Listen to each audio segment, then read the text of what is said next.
All right, so today is going to be a bit of a quick one. And this comes from a conversation I've been having over a couple of days with a friend who's in Arizona going through a pretty difficult trial. They moved across the country for a job. They were on the job for, I think, 30, 45 days. Walked in one day, it's like, you're out.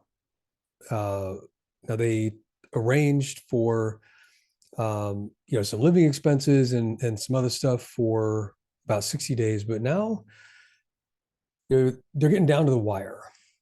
Um, and so we had a conversation uh, yesterday, yesterday morning, and I was sharing some of what I've gone through in the last couple of years. So I'll give that background first, and then um, actually, you know what? No, I'll do it in reverse. So I'll talk about my thoughts on the conversation today, and then I'll give the background. Okay, so today they were telling me about just what was going on for them. Some hormonal problems, so some health issues, and really a lack of decision making ability, I think. And they also mentioned something I thought that was really interesting. They said, um, normally people accuse me of toxic positivity, and that actually stopped me for a second. I was thinking, okay, hold on a minute. How is that possible that as a society we've actually linked toxicity with positivity? Now, I haven't delved into that. I'm just saying, like, that's when my brain stopped and I really started listening. And what I heard, and when I say I started listening, I'm like listening inside of myself, which I know was sounds horrible because the other person is talking, but I'm firmly convinced that one of the superpowers that we have as humans is anytime we're talking with somebody and we start to experience powerful emotions, maybe like for me it's movies and tracks from my past, we're echoing the person that we're talking to. And yes, this happens over virtual. I could get into the physics of it. That's not important. Just know that action at a distance is real, right? In other words, something can happen in Arizona and I can feel the effects instantaneously here in Kentucky. So I started listening. And what popped up and why I wanted to record this video has to do with perseverance and this thing old guys like me call stick to itiveness. What does it mean to have stick to itiveness? Right? It means you stick to it, like it sounds. Um, the way people talk about it is, you get beat down, you get hit, and you get up. We've all seen the, Rocky clip where Sylvester Stallone is talking about, it's not how many times you get hit, it's how many times you get up after being hit. How does that happen? What is it that gets somebody to stand up? What I love about the Rocky movies is Stallone does a really good job of encapsulating what that means. And there's a scene in Creed, okay, so it's kind of like Rocky Rocky got too old to do Rocky 72, so he's now recruiting other people, which is brilliant. So now, Stallone, anyway, we'll get into that business model later. Anyway, so Creed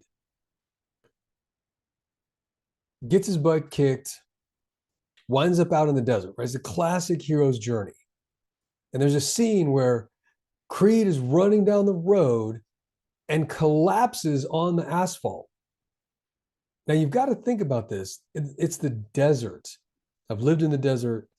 That asphalt gets hot, my friend, like 130, 135 degrees. So I don't care if you're passed out. Like that's that should get you back up, right? So just the fact that the character falls, lays there on the asphalt for a good while means something, right? It's like he has literally reached his limit of physical ability and his body shuts down. Now the scene is important because you've got the keys to your ability to develop this in yourself, right? And this is especially to all of you parents, all of you 90s kids, y'all are screwing your kids up for this one reason. Stallone Stallone's driving a car. So Creed's running behind the car. Someone's looking in the rearview mirror, sees him faltering. He falls. He stops the car. What does he do? He's looking in the mirror saying, "Get up, kid. Get up."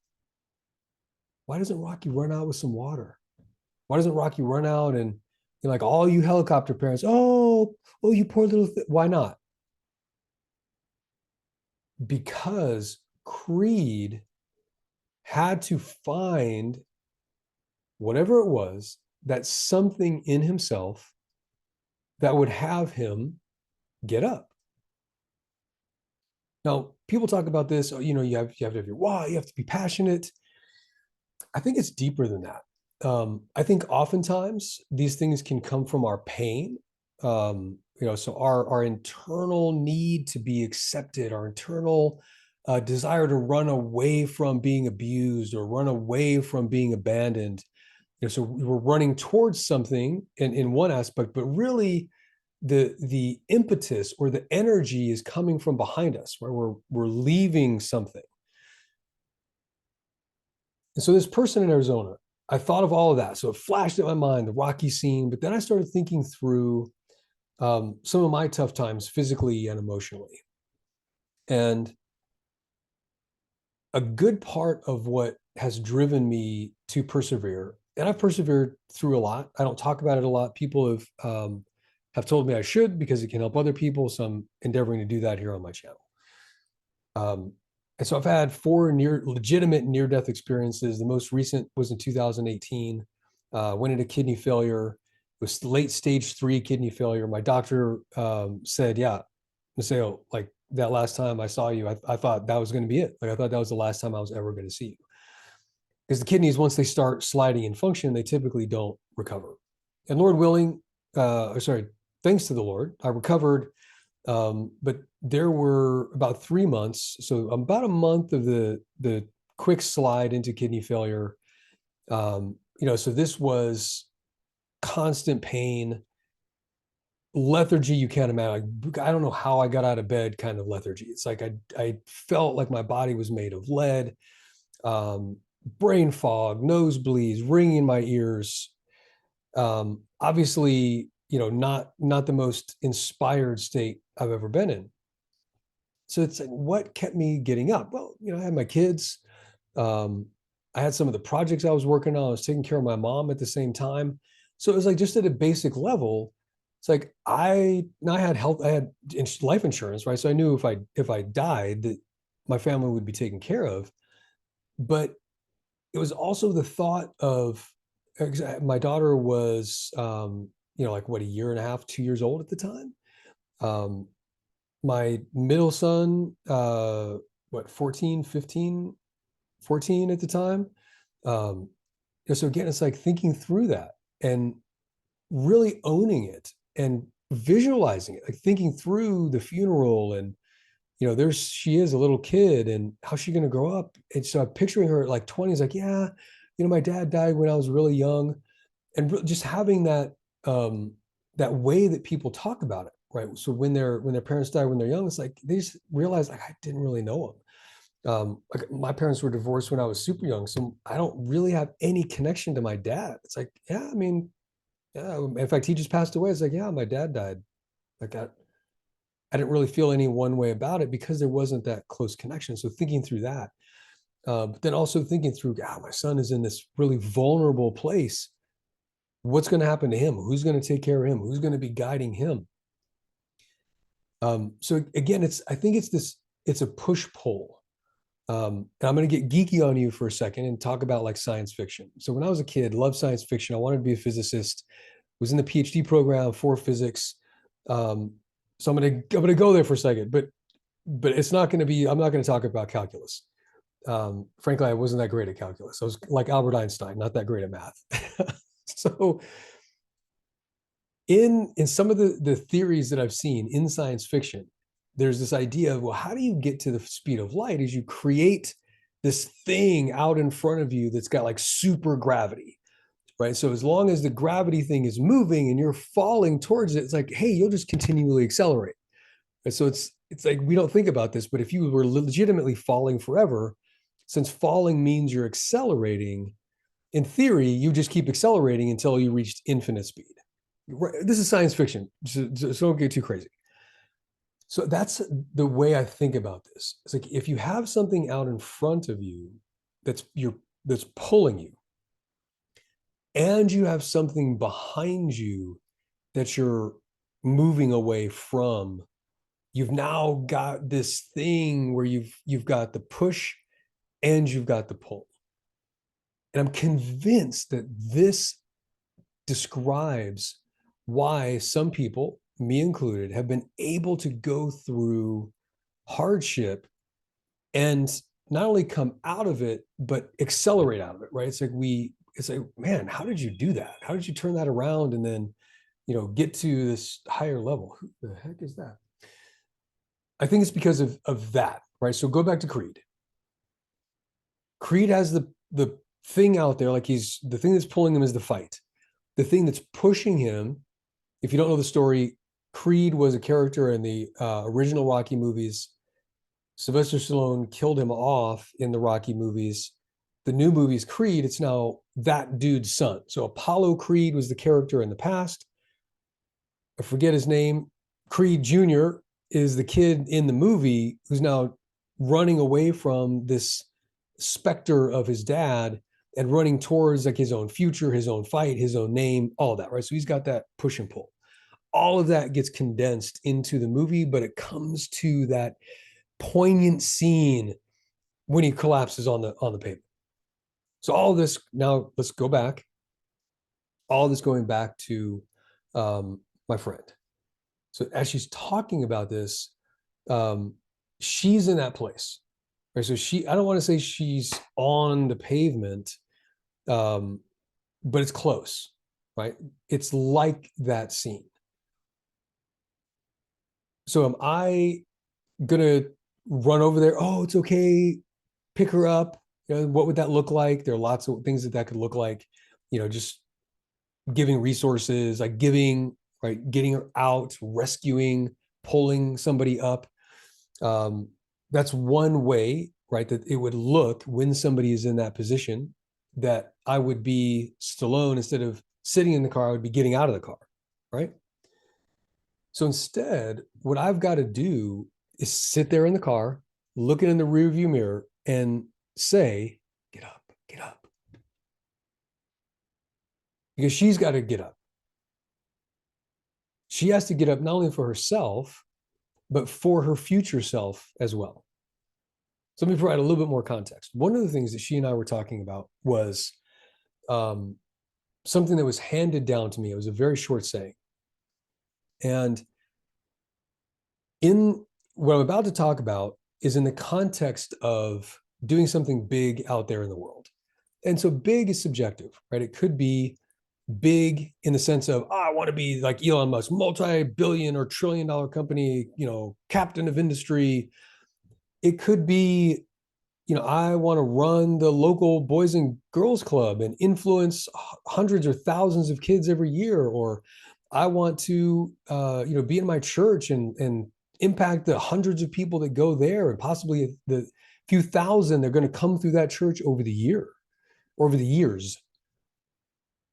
Right? So big is relative to what you want to do, but in your mind, it's big. When we think about those things, what we never think about, it seems, is the question that was passed down to me. So imagine the scenario. You've got very successful businessman, also very successful businessman, but not up to this success, right? So all success is relative. So one business guy going to another more successful business guy. This dude is paying this dude $100,000 a month. So $1 million a year. Now this guy is worth $500 million.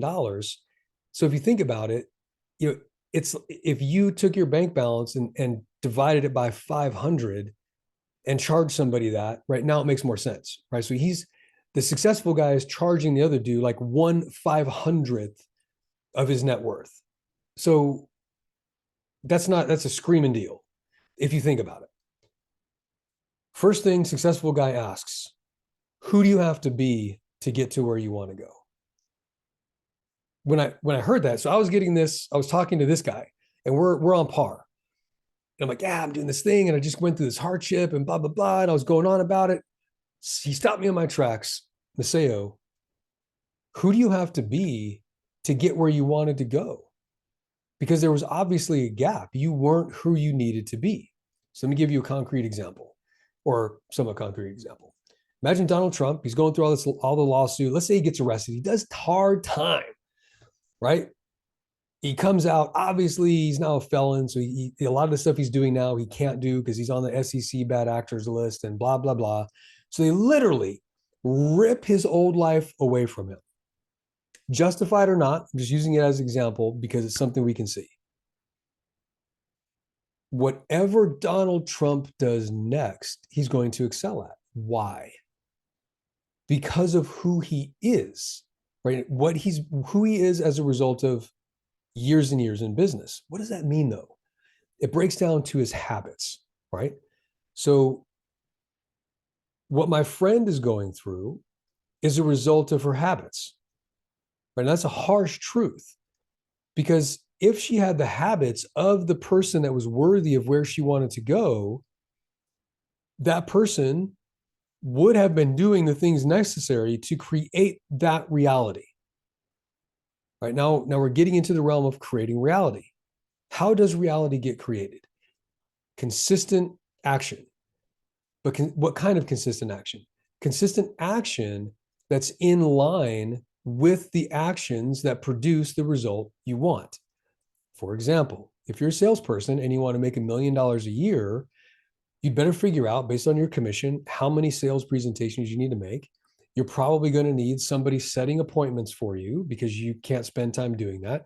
You're probably going to need to have somebody help you out with the admin, like following up with emails and reminding you to do things. Why? Because in sales, your highest and best use is sales presentations, talking to somebody. Back to my friend. And maybe back to you. And certainly back to me, because that's what generated this whole thing.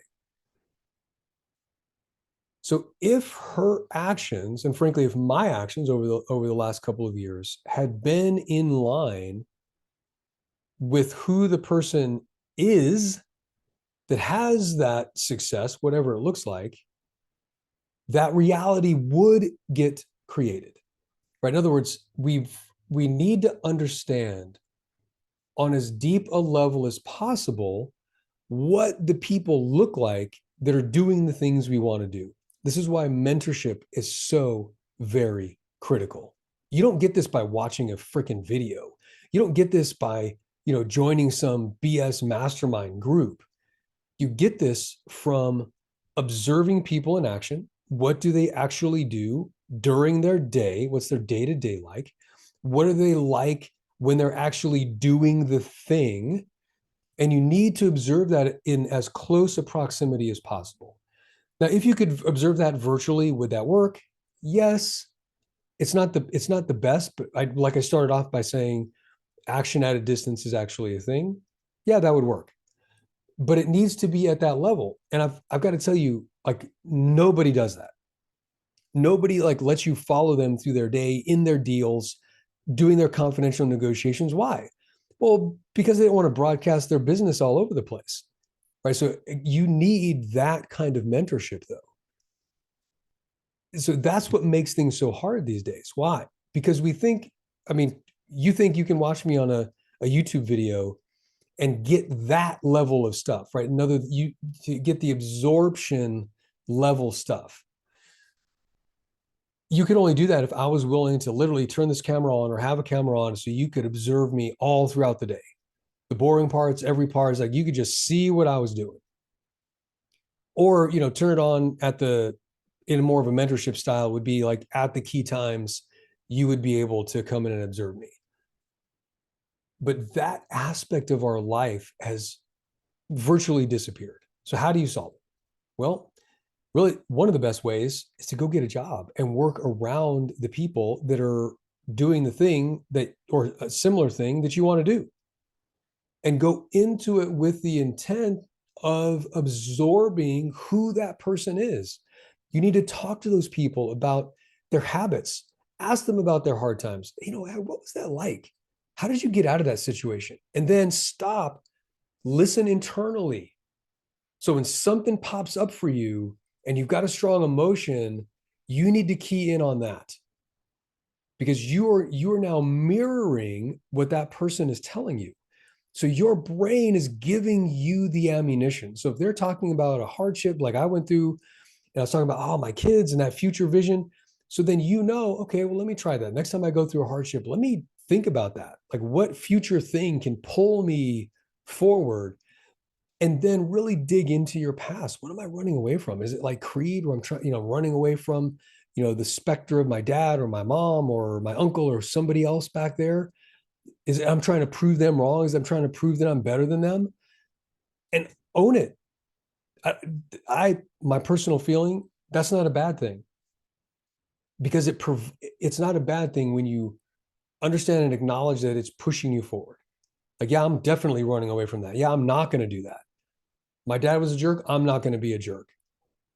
And not just you're not going to be a jerk, but I'm going to figure out all the better ways to do that. Like, what did I want? What would I have wanted? And think through that. Okay, so I don't want to make this like a forever thing. It's really all I wanted to share with you, as far as what I think is going to be meaningful in a practical way if what you are trying to do is a big thing, because you're always going to run into adversity. They're just like all of these situations I'm bringing up with these Rocky movies, which I love. Probably going to watch Creed tonight. Um, it is that perseverance, that hero's journey, that sort of inspirational thought and thinking, that helps, I think, to start the ball rolling for inspiration. I think true inspiration, like when you need inspiration created for yourself, I think that comes from within. Um, in the best case, I think if you're always looking externally, you quote unquote need the music to get motivated, you quote unquote need the movies to get motivated. I think that's a problem. Um, Only because, in my experience, in the hard times, when I've been lying awake at night, completely filled with anxiety, in the depths of depression, all of that, those movies didn't pop into my mind. I had me, I had my thoughts. I only had what was internal to me. So I've just found those external things never come up in those darkest times. But what does come up are my memories, my thoughts. And so if I can harness those, which I do, for me, I'll go through that very quickly just because it may give you some ideas. So in the last couple of years, I was looking to remake healthcare. So the tagline, or the mission statement, if you will, for the business was remake healthcare by 2030. My vision was there were certain things that were coming together in both business and healthcare that would actually make that possible. COVID obviously changed things quite a bit. And we didn't get there. We didn't even get close to getting there. Did I have the wrong people on my team? Absolutely. The partners that I had were completely wrong. They were inept for the tasks that I had brought them on for.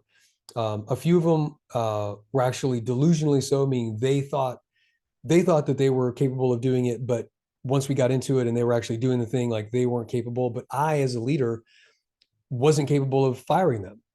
Now that goes back to abandonment issues and not wanting to let people go, and a hero complex, and all that came into play. So again, who was I? I was the guy. I wasn't the Rocky who would sit in the car. I was the guy who was like, oh, it's okay.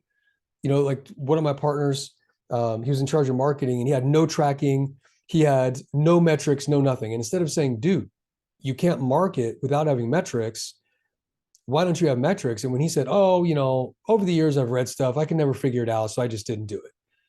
Instead of saying, oh, well, you're fired because that's stupid, I was like, oh, okay, we'll figure it out. I was like, oh, I was the Rocky that got out of the cars. Oh, let me help you. When that wasn't the right answer. The right answer was me sitting in the car looking back and saying, hey, you need to figure this out. Like you got 2 days. And when it didn't happen in 2 days, like, okay, dude, you're gone. Why? Because you don't remake healthcare with people that, number one, don't know that you need metrics in marketing, and number two, don't immediately go and fix it. So I wasn't the leader who was capable of making that call definitively on the spot. And so as a result, the business lost momentum. Then cash flow started to become a concern. We had Medicare cuts. Cash flow got reduced even more. And eventually I just said, okay, that's it. Like we have to shut this down. We cannot recover from the position that we were in. So at least I was the leader that was able to say, okay, that's enough. But that's enough was 6 months too late. And arguably it was 3 years too late. Okay, so that one question has sparked this digging through this journey where I can look back and see, wow, we talk about when the cliches, the guru crap from the stage. Oh, if you're going to build a skyscraper, you need to dig down, but they never talk about what it means digging down. They just say, hey, buy my course, right? My course is going to help you dig down. Bullshit. What helps you dig down is understanding what it really takes, observing people and understanding that you need to have a certain level of leadership, that you need to hold people accountable. You need to have standards. You need to know what the standard is for what you're trying to achieve. And if anybody's below that, including you, they're out. And you being out means you step back, you acknowledge, hey, I am not ready for this. I need to get up to the point. Who do I need to be? I need to be at this level to at least start. See, we're convinced by all these gurus out here that all you need to do is go through a course and absorb some information, absorb tactics. Not going to work. It's about your internal habits, your internal mental attitude, your internal resiliency, which means once you get knocked down, can you say, oh crap, I got knocked down. I recognize I'm knocked down. Let me start thinking through like what's going to push me forward, thinking through, okay, I need to do this. I have everything I need inside of me. What's going to get me going? Who can I call for help? Not help like, oh, help me, but help like, okay, I've got this problem. Help me identify the problem. Then once you've identified the problem, if that person isn't qualified to get you out and give you tactical advice, you then go find somebody who is. Hey, you go to that person and say, I've identified this problem. Now I need to understand how to get out of this problem. Then that person says, well, you could try this, that, and the other. Now, that person that you go to, like in my situation, the person I went to said that they had specific marketing advice and medical clinic advice. They had neither. They literally knew nothing in a real sense of what it took. Like they had concepts, and worse, they thought they knew.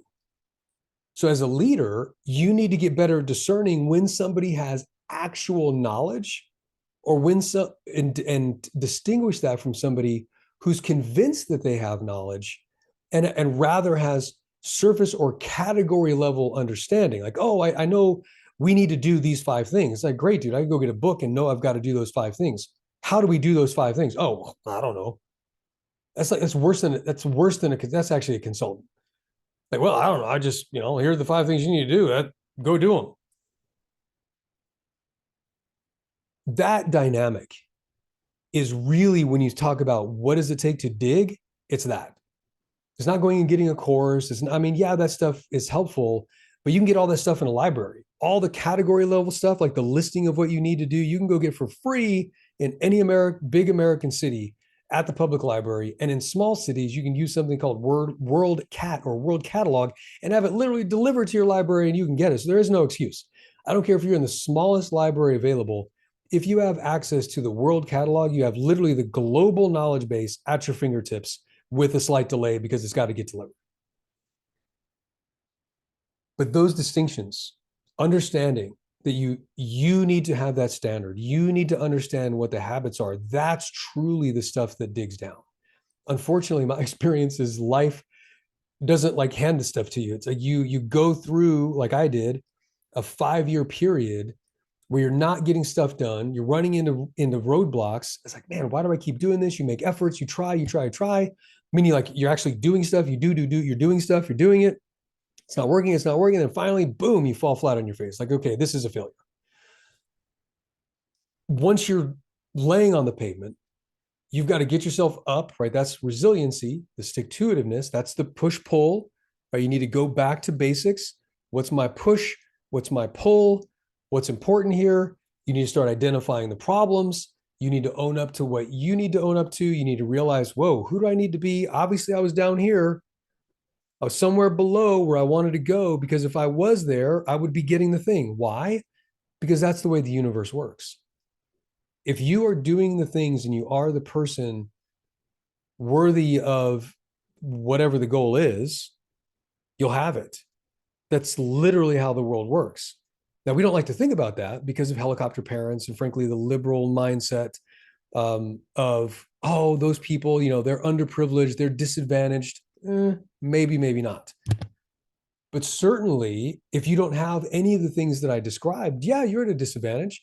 But does that mean it's like inherent? Does that mean it's been put on you, or is that a lack of understanding, or maybe a misdirection? Probably a lack of understanding and a misdirection. Because I know I said I was going to end it, and then I tried to pack some more stuff in there at the end. There's a lot to explore here. Again, hopefully this gives you a top level understanding of what I've come to understand, and maybe some things that have helped me to get through some really hard times and to start to accelerate out of it, top level. And then hopefully some of the stuff, like getting down into the nitty gritty of, dude, give me something that I can take away and work with, and then maybe ask you some questions to figure out if you have additional information that can help me. Hopefully I just did that. Hopefully you got something out of this. See you next time.